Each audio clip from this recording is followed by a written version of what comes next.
একটা শান্ত সবুজ গ্রাম। সেই গ্রামে ছিল একটা বড় সড়ো মোরগ। মোরগটা প্রতিদিন ভোরে ডেকে উঠত।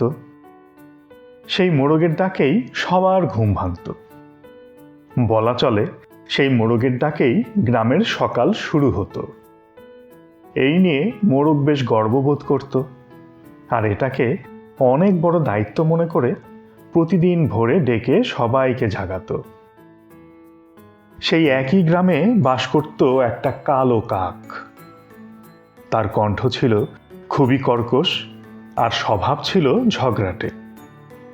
সামান্য কোনো ব্যাপারেই সে তার কর্কশ কণ্ঠে হট্টগোল বাঁধিয়ে দিত। এমন কোনো দিন নেই যে সে কারো সাথে ঝগড়া না করে থাকত। ব্যাপারটা এমন যে ঝগড়া করার মধ্যেই যেন তার আনন্দ। প্রতিদিনের মতোই এক ভোরে মোরগ তার গর্বিত কণ্ঠে ডেকে উঠল সবাইকে ঘুম থেকে জাগানোর জন্য। পাশেই গাছে বসেছিল সেই ঝগড়াটে কাক। সে তার কর্কশ কণ্ঠে বলল, আরে চুপ করো তো, কেন ভোরবেলায় চিৎকার চেঁচামেচি করে সবাইকে বিরক্ত করছো? কাকের কথায় মোরগ খুব অপমানিত বোধ করল। সে রেগে বলল, এটা আমার দায়িত্ব, আমার ডাকেই সবার ঘুম ভাঙে, আমার ডাকেই এই গ্রামের সকাল হয়। কাক তাকে আরো রাগানোর জন্য বলল, তুমি কি বোকার মতো ভাবো যে তোমার ডাকেই সূর্য ওঠে? তোমার এই ডাকের কোনো মূল্য নেই। মোরগ তখন রাগে আর অপমানে কাকের দিকে ঝাঁপিয়ে পড়ল। কাক উড়ে অন্য পাশে পালিয়ে গেল। মোরগ তাকে আবার ধরার জন্য গেল, কিন্তু সে তখন উড়ে উঁচু ডালে বসে চেঁচাতে লাগলো যে ধরো ধরো, পারলে আমাকে ধরো। এদিকে মোরগ ডানা ঝাপটাতে ঝাপটাতে ক্লান্ত হয়ে গেল, তার পালক নোংরা হয়ে গেল, আর ঠোঁট মাটিতে লেগে সে ব্যথা পেল। কাক কিন্তু খুশি, সে এই ঝগড়াতে বেশ আনন্দই পাচ্ছে, আর মোরগকে আরও রাগিয়ে দিচ্ছে।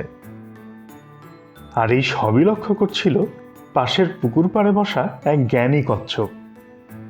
সে মৃদু স্বরে মোরগকে ডেকে বলল, তুমি কেন কাকের সাথে ঝগড়া করছো? কাক তো ঝগড়াতেই আনন্দ পায়। তুমি যতই রেগে যাচ্ছ, ঝগড়া করছো, কাক ততই খুশি হচ্ছে, আর তুমি শুধু ক্লান্ত আর নোংরা হচ্ছ। মোরগ তখন হাঁপাতে হাঁপাতে বলল, তাহলে আমি কি করব? কচ্ছপ হেসে বলল, তুমি চুপ থাকো, কাকের কথায় কান না দিয়ে নিজের কাজ করো। সূর্য ওঠার সময় ডাকো, যেমন তুমি প্রতিদিন করো। তখন কাক আর তোমাকে রাগিয়ে আনন্দ পাবে না। পরদিন ভোরে মোরগ আবার জোরে ডাক দিল। কাক সেদিনও ঝগড়া করার চেষ্টা করতে লাগলো, কিন্তু মোরগ কিছুই বলল না। সে নিজের মতো ডাকতে থাকলো। তার ডাকে গ্রাম জেগে উঠল, আর মানুষও খুশি হলো। কাক এভাবে ঝগড়া করার চেষ্টা করতে করতে একসময় ক্লান্ত হয়ে চুপ হয়ে গেল। আর এই ঘটনা থেকে কাক শিখল যে ঝগড়াটে লোকের সঙ্গে ঝগড়া করলে তুমি শুধু ক্লান্ত হবে, আর সে মজা পাবে। তাই ঝগড়াটে লোকের কথায় কান না দিয়ে নিজের কাজ করে যাওয়াটাই বুদ্ধিমানের কাজ।